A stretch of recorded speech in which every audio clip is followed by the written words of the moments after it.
2023 तक paper leak से 1.4 करोड़ से अधिक उम्मीदवार प्रभावित हुए हैं। पेपर लीक से 70 से अधिक मामलों ने हज़ारों इच्छुक उम्मीदवारों का भविष्य बर्बाद किया है और साथ में उनके आर्थिक शोषण भी किया है, क्योंकि बार बार परीक्षा लीक होने के लिए और बार बार परीक्षा का फॉर्म भरने के लिए जो गरीब अभ्यर्थी हैं उनके पास धन उतना नहीं होता, वो लोन लेकर किसी से उधार लेकर परीक्षा का फॉर्म भरते हैं। तो मैं सरकार से ये मांग भी करती हूँ कि जब परीक्षा इस तरह से लीक हो जाए या पेपर आउट हो जाए या किसी कारणवश परीक्षा रद्द हो जाए तो उन अभ्यर्थियों का पैसा भी वापस किया जाए।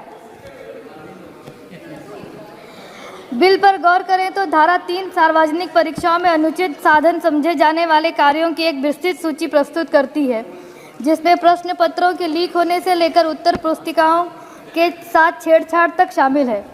हालांकि मैं इस तरह की कार्रवाइयों की निंदा करती हूं, लेकिन यह पहचानना भी आवश्यक है कि इन कदाचारियों का मूल कारण बहुत बड़ी प्रणालीगत विफलता है। हाल के वर्षों में पेपर लीक, सामूहिक नकल या प्रश्न पत्रों में छेड़छाड़, किसी भी रिपोर्ट के बिना सार्वजनिक परीक्षा का सफल संचालन आदर्श दुर्लभ हो गया है।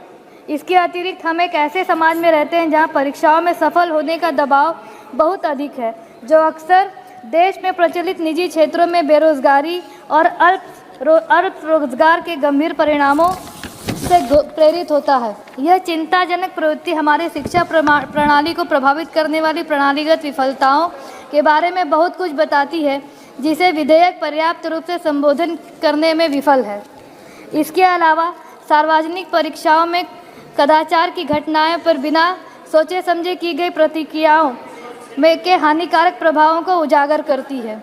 2017 में सुप्रीम कोर्ट ने इस तर्क को खारिज करने के बावजूद कि कदाचार के अलग अलग मामलों के कारण पूरी परीक्षा प्रक्रिया रद्द कर दी जाए, कई राज्यों ऐसे कठोर उपायों का सहारा ले रहे हैं। परीक्षाओं को अंधाधुंध रद्द करने से न केवल निर्दोष उम्मीदवारों को गलत तरीके से दंडित किया जाता है, बल्कि इच्छुक उम्मीदवारों की पहले से ही अनिश्चित स्थिति भी बढ़ जाती है।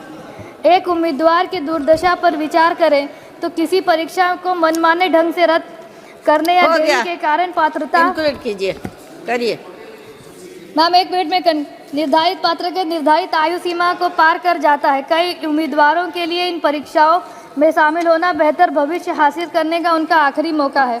नकल और कदाचार के कारण बेरोजगारी भी आजकल बढ़ती जा रही है और बेरोजगारी का आलम यह है कि अभी माननीय महामहिम राष्ट्रपति जी ने अपने अभिभाषण में कहा कि नौकरियां मिशन मोड में दी जा रही हैं।